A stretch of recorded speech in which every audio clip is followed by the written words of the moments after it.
से ठगने का काम है सरकार, गरीबों को मारने का काम एक बीड़ा उठा रखी है सरकार। भारतीय जनता पार्टी का मंसूबा है कि गरीबों को मारो, अमीरों को थमाओ।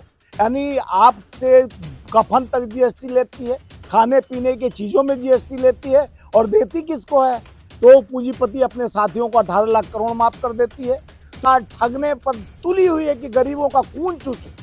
ईपीएस एक बड़ा मुद्दा है। देश के माननीय, मैं एलओपी लीडर माननीय राहुल गांधी जी को कहना चाहता हूं, खड़गे जी से भी कहना चाहता हूं कि इस मुद्दे को बड़ा भव्य उठाना चाहिए। चाहे बाइक बनाने वाला कुली हो, जानने का काम करते हैं कि जन जन की बात सुने। तो उनको बताना चाहता हूं, माननीय राहुल जी को भी बताना चाहता हूं कि निकम्मी सरकार के खिलाफ आप संसद से सड़क तक एक मेरे नेतृत्व में एक अभियान छिड़ना चाहिए। ईपीएस का मुद्दा बहुत बड़ा मुद्दा है। तो ये देश के उस गरीबों का जो पहला हक है, हमारे संविधान की व्यवस्था में पहला हक है, वो मजदूरों का, जो हमें कल कारखाने फैक्ट्रियां नियात कराते हैं, जो हमारे इनका पेंशन कार्ड। सर, ईपीएस के बुजुर्गों को ठगा जा रहा है क्योंकि आश्वासन सरकार बार बार दे रही है, लेकिन अभी तक कुछ नहीं। देखिए, मैं भारतीय राष्ट्रीय मजदूर कांग्रेस इंटक महासंघ का राष्ट्रीय अध्यक्ष हूँ। ये हमारा मुद्दा है ईपीएस का। जिस तरह से हम लोग निरंतर देश के प्रधानमंत्री और देश के जो ये मंत्री हैं, आपको लेबर मिनिस्टर, उनको निरंतर पत्र लिखते गए, और जो अशोक रावल जी निरंतर धरना प्रदर्शन कर और मिले भी प्रधानमंत्री से, हेमा मालिनी के माध्यम से मिले। लेकिन वो जिस तरह से ठगने का काम है सरकार, गरीबों को मारने का काम एक बीड़ा उठा रखी है सरकार। भारतीय जनता पार्टी का मंसूबा है कि गरीबों को मारो, अमीरों को थमाओ। यानी आपसे कफन तक जीएसटी लेती है, खाने पीने की चीजों में जीएसटी लेती है, और देती किसको है? तो पूंजीपति अपने साथियों को 18 लाख करोड़ माफ कर देती है।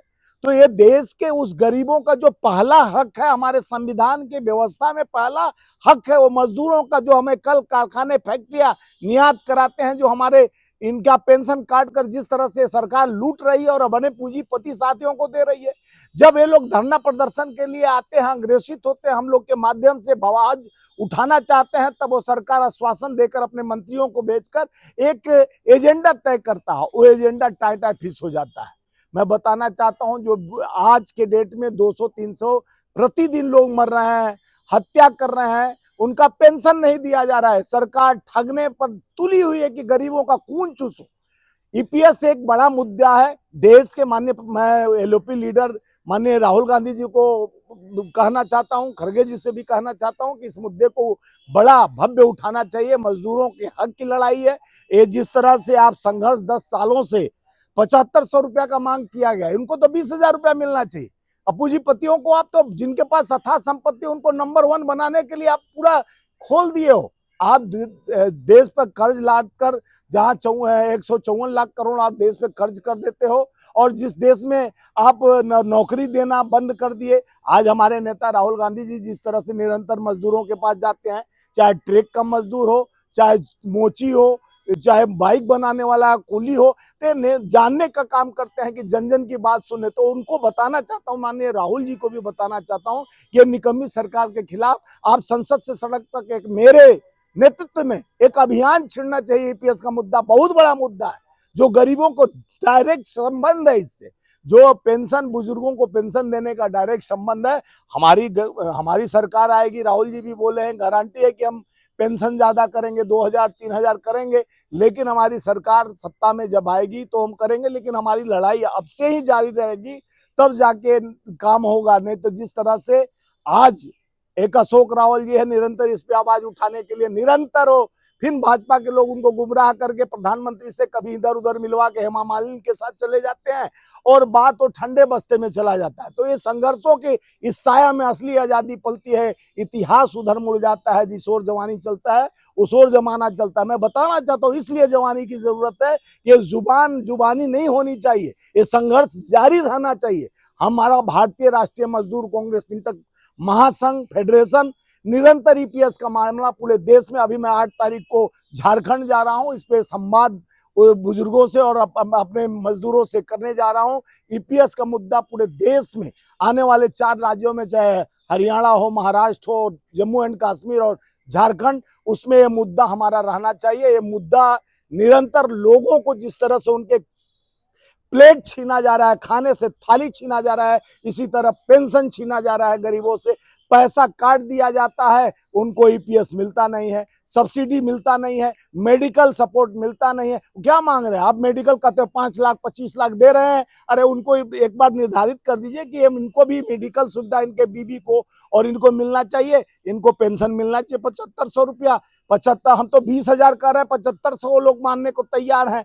आप तो एकदम नकेल कस दिए हो सत्ता के अहंकार में बैठकर। जिस तरह से बैसाखी पे सरकार आके टिकी हुई है, कभी भी ध्राम धड़ाम हो सकता है।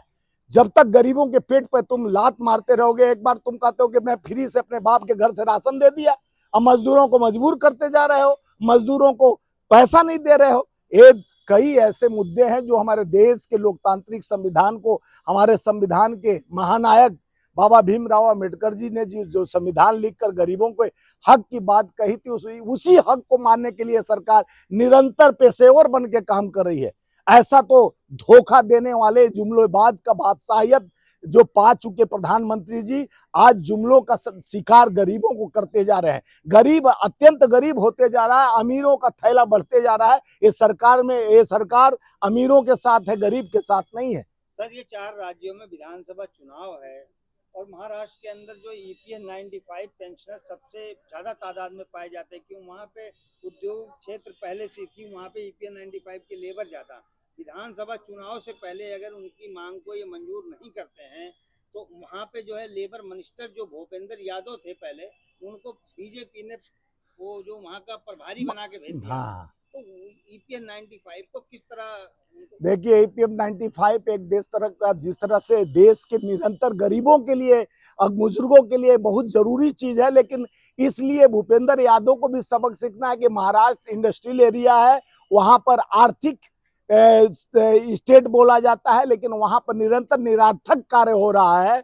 अगर भूपेंद्र यादव को लंगोट लेके भागना पड़ेगा, क्योंकि जनता जान गई है कि ये धोखेबाज लोग हैं। पहले वो मंत्री थे, अपना लेबर मिनिस्टर थे, अभी मनसुख भाई और कौन, यानी जितने गुजराती लुटेरे हैं ये देश में, या लेबर को लूट रहे हैं या तो देश को लूट रहे हैं। देख रहे हैं कि निरंतर ये सरकार गिरते जा रहा है, और जिस तरह से गिरते जा रहा है, सरकार गिरते जा रहा है, उस तरह से इनका लीक होते रह रहा है। पहले पेपर लीक हुआ, 7 साल में 70 बार पेपर लीक होता है, कभी पार्लियामेंट लीक होता है, सड़क लीक होता है, और पुल लीक होता है, पुल गिरता है। कितना गिरोगे सरकार? गिरती हुई सरकार, फंसी हुई मझधार में ट्रेन को झंडी दिखाते हैं, ट्रेन का एक्सीडेंट हो जाता है। 35 लाख वैकेंसियां खाली है, भरा नहीं जाता है। कोको पायलट, लाइनमैन, सफाई कर्मचारी, तमाम जगह 35 लाख नौकरियां खाली है रेलवे में, लेकिन भरा नहीं जाता है। और वैकेंसी निकाला जाता है और लाया नहीं जाता है लोगों को। कब तक धोखा दोगे युवाओं को? भाइयों बहनों मित्रों, 2 करोड़ नौकरी, 15 लाख, कितना धोखा दोगे? ये धोखेबाजों की सरकार। मन की बात तो भाई किसको सुनाया जाता है? आप जानते हैं, मन की बात अपने लोग प्रिय को सुनाया जाता है, अपने पत्नी को सुनाया जाता है। ये 10 साल से हम लोग मन की बात सुन के तंग आ चुके हैं। हम जन की बात सुनना चाहते हैं, जनता का विश्वास जितना।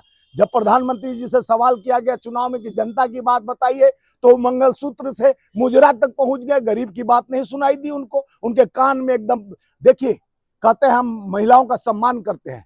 याद होगा कि प्रधानमंत्री के क्षेत्र में, बनारस में 3 आईआईटी के जो नेता थे, आईटी सेल के, उनके चेहरा चमकाने वाले योगी मोदी जी का, जो वेंकैया नायडू का, वो क्या है कि उनको छोड़ दिया गया। इलाहाबाद कोर्ट छोड़ देती है। वो एक रेप करते हैं, गन पॉइंट पर बेटी को ले जाके बंगाल पे लोग खड़ा रहते हैं, मणिपुर पर चुप रहते हैं। राष्ट्रपति को भी, महामहिम राष्ट्रपति को कब दर्द होता है तो बंगाल पर दर्द होता है, लेकिन वो मणिपुर पर आज तक चिंता नहीं जताई। देश में रोज मध्य प्रदेश में, बिहार में निरंतर, राजस्थान में बलात्कार होता है, उस पर चिंता नहीं है। चिंता उनको बंगाल पे हो गया, क्योंकि वहां भाजपा की सरकार नहीं है। तो देश एक तरफ नहीं चलता, सबका साथ, सबका विकास, सबका प्रयास की बात करते हैं। सबको सत्यानाश करने वाली सरकार है। विकास की बात क्या, सत्यानाशी सरकार है।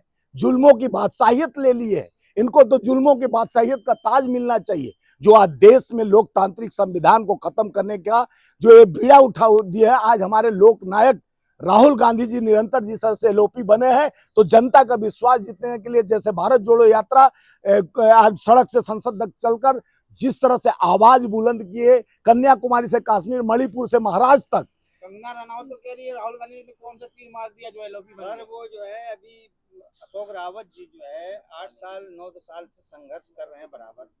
अभी जो है ताजे में अभी जो है उससे फाइनेंस मिनिस्टर से निर्मला जी से बात सीतारमण। करी, उन्होंने आश्वासन दिया कि आपका देखिए, जो मंत्री मैं है आपको पहले बता चुका कि भाजपा आश्वासन का मास्टरमाइंड है। किसान को 13 महीना तक आश्वासन देते कि आज तक एमएसपी लागू हुआ क्या? किसानों को 13 महीने तक उनको 770 शहादत के बाद यानी 13-14 बार विज्ञान भवन में बुलाकर कृषि मंत्री और प्रधानमंत्री के वित्त मंत्री सारे लोग मीटिंग करते थे, राजनाथ सिंह जी मीटिंग करते थे। क्या हुआ? 770 किसानों के शहादत के बाद आज भी अग्रेसिव थे, किसानों को एमएसपी नहीं मिल रहा है, स्वामीनाथन रिपोर्ट लागू नहीं किया गया। तो किसान अभी भी हरियाणा इसीलिए बदलाव के लिए जज्बात में खड़ा है कि कब मोहर मारे और इनका विनाश हो। ये सरकार विनाशकारी है भाजपा की। ये किसी गरीब की, किसान की, मजदूर की, ये देखिए ईपीएस मुद्दा बहुत बड़ा है, ये हम लोगों के एजेंडे में है। हम राहुल गांधी जी से आग्रह करेंगे कि इस मुद्दे को पार्लियामेंट में मजबूती से रखें, क्योंकि ये गरीबों का मुद्दा है। उनके दर्द को बांटने का ये सबसे बड़ा हथियार है। ये भारतीय जनता पार्टी जिस तरह से व्यापार बना के गरीबों को खून चूस रही है, ये निरंतर चूस रही है, बंद करना पड़ेगा यह व्यापार। नहीं तो जनता जिस तरह से बांग्लादेश, श्रीलंका का हाल हुआ, वही गरीब आपके घर तक पहुंचने का काम करेंगे।